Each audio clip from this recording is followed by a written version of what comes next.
Are you a 997 guy? Let me write it down for you.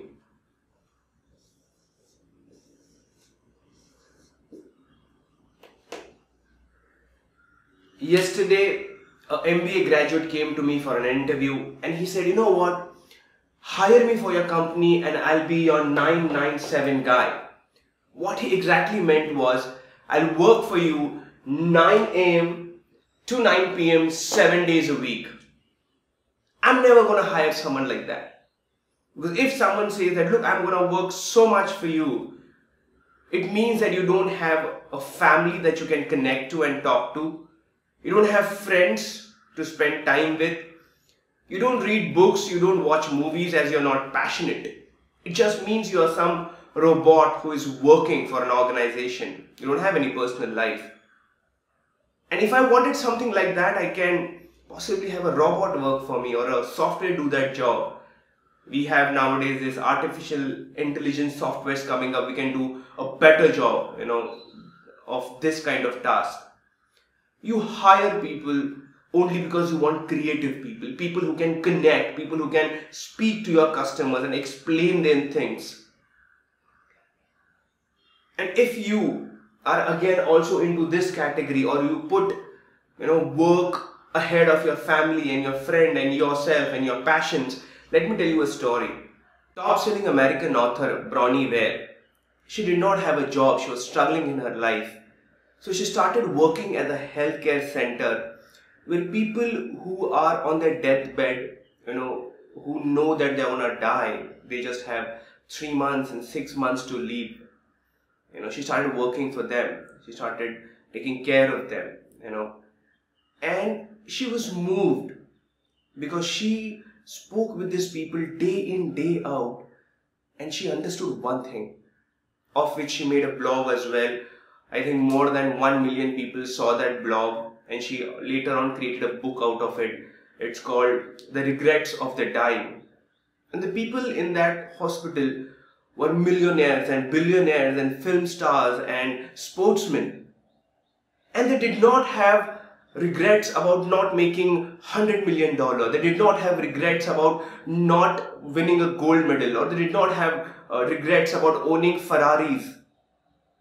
The only regret they had on that bed was not spending enough time with their children, not spending enough time with their parents, not spending enough time with themselves, not reading what they always wanted to read, not spending time with the people who really mattered to them.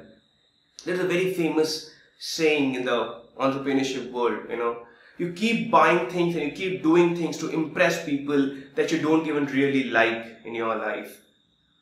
So if you are into this 997 category, just sit back and think, whom are you doing all these things for?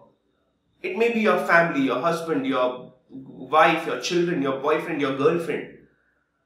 Shouldn't you actually be spending time with them? Shouldn't you schedule yourself that you spend time with them? And of course, I understand that if you're a working professional and you travel for 2 hours every day, this thing becomes really difficult. And that is one of the reasons I love entrepreneurship. And I don't say traditional entrepreneurship because I personally feel traditional entrepreneurship is much more difficult. It's possibly 9-9, 10-10-7.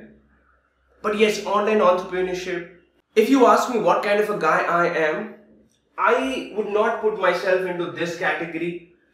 I would say I am a 2x3 guy. What does this mean? I work about 2 hours, 3 days in a week. That's it.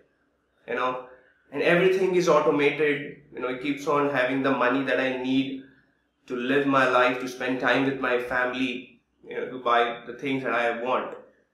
Right? So think about it. If you are into this 9x97 category, or even 9x9, 996 category, or even 995 category, then you are doing it all wrong.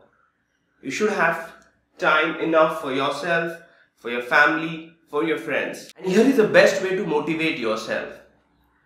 Make a list of all the things that you would regret in your life if you have just about 1 month to live. What will you regret? Will you regret spending time with your parents? Will you regret spending time with your children? Will you regret spending time with your friends? Will you regret not learning a new language? Will you regret not learning guitar maybe? Make that list, let that be your bucket list and start working on it. Life is too short to not do things that you really love, Make that list and share in the comments below what your list is. I would share in the comments what my list is. Even now I have so many things to do, and let's see if we can motivate each other day in, day out, so that one day we don't have no regrets in our life. This beautiful journey that we have got, we'll live it to the fullest. Thank you so much and all the best. Getting it on my own. Now these hoes stay hitting my phone. I'm like, damn, what